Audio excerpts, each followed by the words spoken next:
Hi guys, mayong hapon na po sa inyong tanan. Anya nasab ko mabahagi sa Biblia kung unsay atong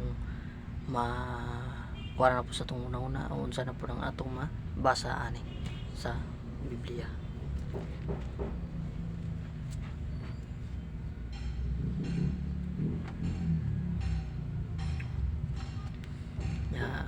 Basahon ako guys sa tungod sa giingon sa Dios na dili ta mo simba sa mga Dios-Diosan kay diha ang atong kaalautan.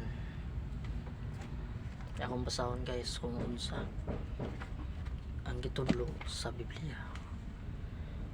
Ang Dios misulti og mao kini ang iyang gingon, ako ang Ginoo nga inyong Dios nga nagkuha kaninyo gikan sa Ehipto.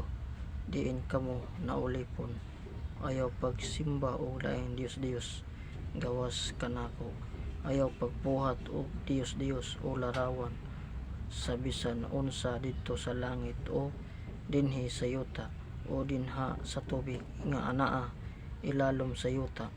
Ayaw pagyukbo sa bisan unsang Dios o pagsimba niini, kay ako ang Ginoo nga inyong Dios og abubhuan ako.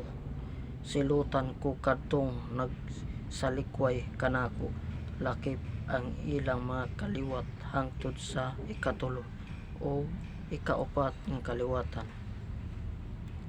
Verse Exodo 19 kapitulo 1, 2, 3, 4 hanggang 5.